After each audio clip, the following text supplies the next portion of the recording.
Okay. Assalamualaikum warahmatullahi wabarakatuh. Baik, selamat siang semuanya. Saya Mufiko Budin Putra dari kelompok 3A bersama teman-teman akan mempresentasikan tentang karya tulis ilmiah.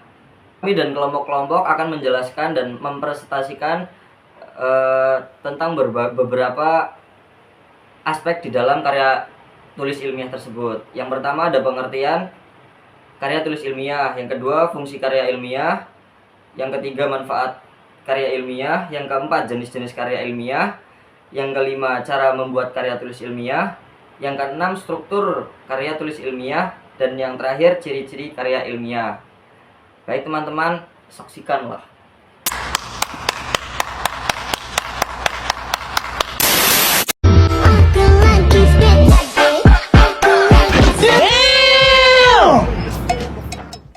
Pengertian karya tulis ilmiah. Karya tulis ilmiah adalah artikel yang diperoleh sesuai dengan sifat ilmiah dan didasarkan pada observasi, evaluasi, penelitian dalam bidang tertentu.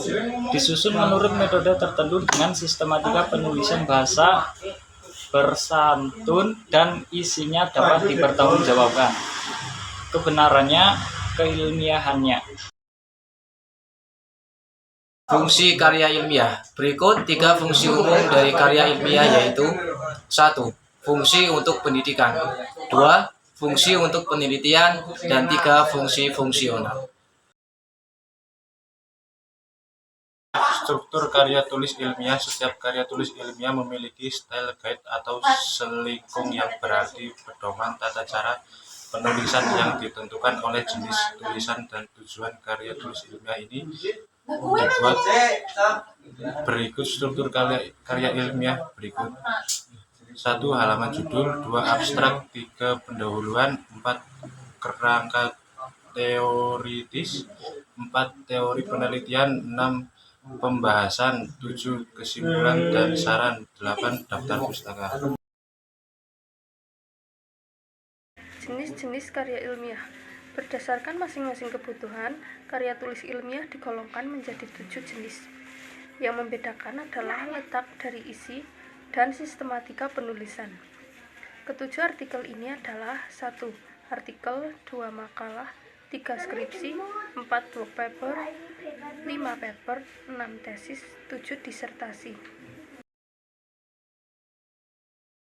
Ciri-ciri karya ilmiah. Ciri-ciri karya ilmiah sebagai berikut. Pertama, ditulis secara sistematis. Topik dan subtopik saling berkaitan dengan mengacu pada topik utama. Yang kedua, karya tulis ini harus sesuai akal sehat penulis dan penalaran yang logis. Yang ketiga, data tulisan harus objektif yang teruji kebenarannya secara empiris. Dan yang keempat, argumentasi teori yang benar, sahih dan relevan. Dan yang terakhir, mengaitkan argumentasi empirik dan argumentasi teoris. Cara membuat karya tulis ilmiah. Membuat karya tulis ilmiah ibarat kita melangkah menuju sebuah titik tertentu yang sering disebut sebagai suatu kesimpulan. Sebelum diterapkan dalam sebuah tindakan, berikut cara membuat karya tulis ilmiah yaitu 1. Peristiwa, 2. Ungkapkan, 3. Analisis, 4. Kesimpulan, 5. Terapkan.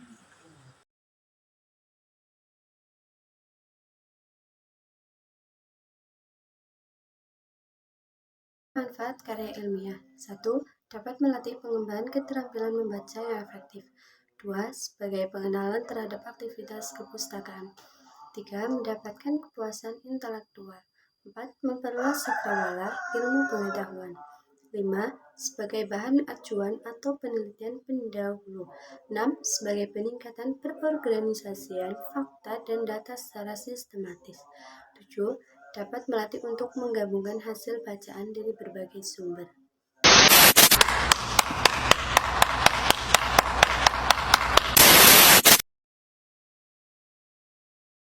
Sekian presentasi dari kami. Apabila ada kesalahan dalam penyampaian materi, mohon dimaafkan. Wabillahi taufiq wal hidayah. Wassalamualaikum warahmatullahi wabarakatuh.